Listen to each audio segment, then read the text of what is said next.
పిఠాపురంలో రైతులకు ప్రజలకు సౌకర్యార్థం కోసం ఏర్పాటు చేసిన రైతు బజార్ గత 11 సంవత్సరాలుగా నిరుపయోగంగా ఉంటూ అసాంఘిక కార్యక్రమాలకు అడ్డాగా కుక్కలకు పందులకు ఆవాసంగా మారిందని పిఠాపురం అఖిలపక్ష నాయకులు ఆవేదన వ్యక్తం చేశారు.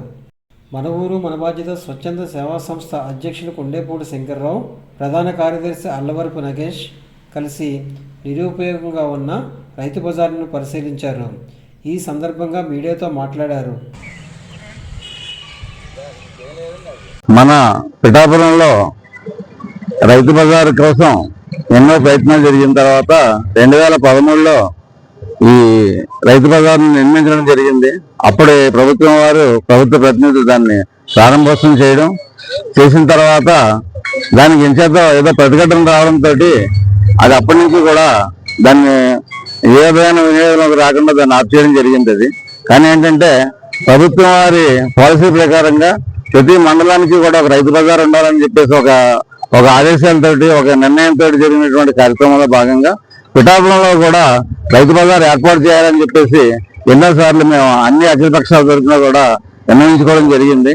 అయితే వాస్తవంగా రైతు బజార్ నిర్మాణం జరిగింది కాబట్టి రైతు బజార్ని గతంలో నిర్మించినటువంటి రైతు బజార్ షెడ్యూల్ అన్ని కూడా ఇమీడియట్ గా కూడా ఆ రైతు బజార్ను ప్రారంభించాలని చెప్పేసి మన అఖిలపక్ష కమిటీ తరఫున ప్రభుత్వాన్ని కోరుతున్నాం. పిఠాపురం పట్టణంలో రైతు బజారు చాలా అవసరమండి. ఎందుకంటే నియోజకవర్గంలో రైతులు పండించినటువంటి పంట ఈ రోజు కాకినాడ వెళ్ళి అక్కడ రైతు బజార్లో అమ్ముకోవడం జరుగుతుందండి.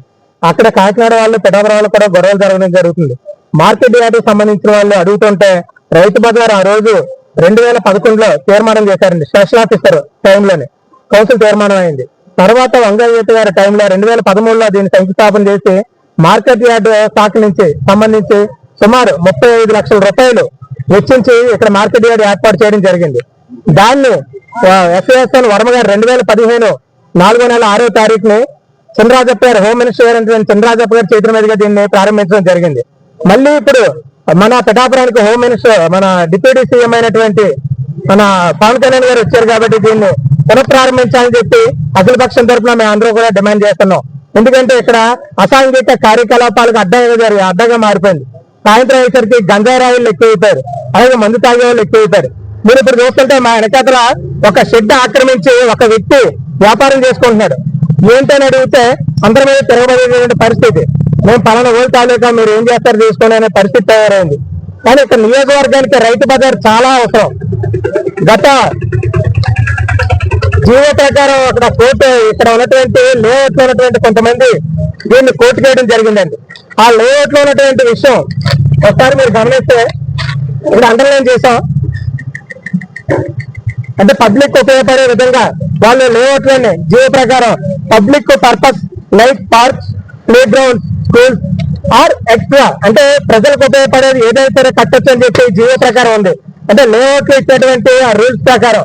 కానీ ఎందుకు కోర్టుకు వెళ్ళిన తర్వాత ఈ అధికారులు ఎందుకు దీని మీద చర్యలు తీసుకోలేదు, ముందుకెళ్ళలేదు కూడా మాకు అర్థం కాలేదు. ఎట్టి పరిస్థితుల్లో ఈ రోజు ఇక్కడ ఉన్నటువంటి దానికి ప్రొటెక్షన్ చేసి చుట్టూ కంచె ఏర్పాటు చేస్తారో ఏం చేస్తారో తెలియదు. ఎందుకంటే కొంతమంది దీన్ని పార్క్ గా వాడుకుంటున్నారు, కొంతమంది డంపింగ్ యార్డ్ లో వాడుకుంటున్నారు. ఇక్కడ ఈరోజు చూస్తే చెత్త వేసి అక్కడ తగలబెట్టారు. మా వెనకాల పెద్ద పెద్ద మంటలు వస్తున్నాయండి.